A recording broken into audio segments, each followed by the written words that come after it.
अगर आप कोस्कीपुर निवासियों को प्राप्त हो रहा है तो आप तमाम कोस्कीपुर निवासियों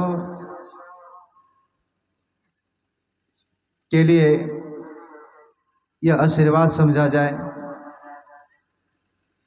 इन आशीर्वाद को आप हरगिज अपने हाथों से नहीं जाने दें।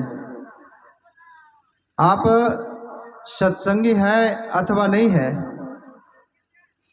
आपके ग्राम में सत्संग हो रहा है, आपका कर्तव्य कर्म होता है कि आपके यहाँ आए सत्संग प्रेमियों का भले भांति आप उनकी सेवा शुश्रूषा में अपने तन मन एवं धन को लगावे। इससे आपका वर्तमान जीवन मंगलमय होगा और वर्तमान के बाद का भी जीवन। मैं थोड़ी से निर्देश के रूप में आपके बीच में रखा। पुष्पाद सोनिवास में निवासित है, वे कुछ देर में मंच पर भी मंचासीन होंगे। आप कुछ व्यवस्थापक से निवेदन है कि आप मंच पर आकर के कुछ जो कमियां हैं उसको पूरा करने की कोशिश करें। श्री सद्गुरु महाराज की जय। अभी हम आप आए हुए भक्त ने आराध्य देव द्वारा रचित श्री सत्संग योग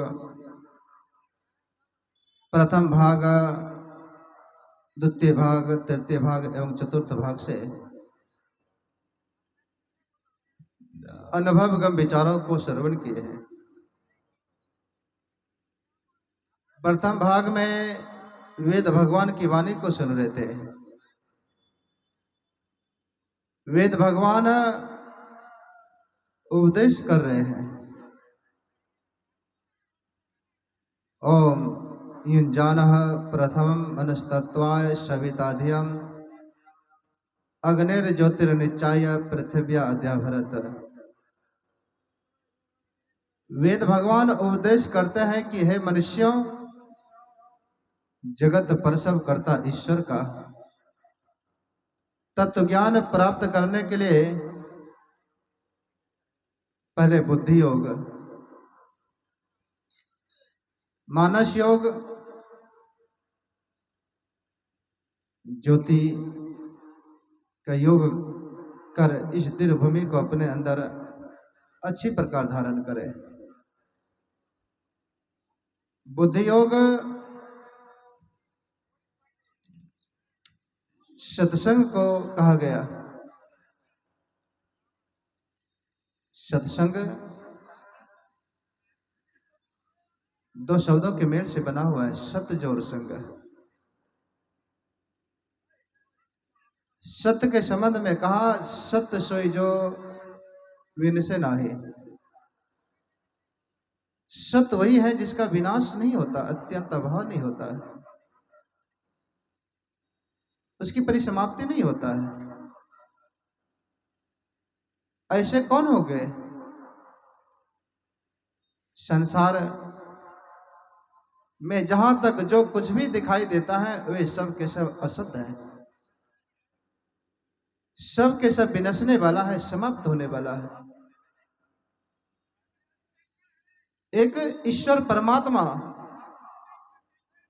वह सत्य है, सत स्वरूप है। कहता है ऐसे सत्स्वरूप परमात्मा का संग करेंगे तो यथार्थ शाश्वत सत्संग होगा। वह सत्स्वरूप परमात्मा का संग कौन करेंगे? निश्चय इस पर विचार करना होगा। यहां जो अभी सत्संग पंडाल में हम आप उपस्थित हैं, यहां हमारा आपका यह शरीर भी असत्य है और हम आप जिस महात्मा को सुन रहे हैं उनका भी शरीर असत्य है। यहां असत्य असत्य का संग हो रहा है, यथार्थ में सत्संग नहीं हो रहा है, ऐसा आप कहेंगे। लेकिन संतों ने कहा, संत कहा गया और महापुरुषों ने संत के संग का नाम को भी सत्संग बतला दिया है। भगवान श्री राम के पास 4 ऋषि सनकादिक आए, सनक, सनंदन, सनातन एवं सनत कुमार। अपने शरीर पर के पीताम्बरी को बिछा करके आसन दिए और निवेदन किए कि हे संत परवर, आप आसीन होइए इस आसन पर।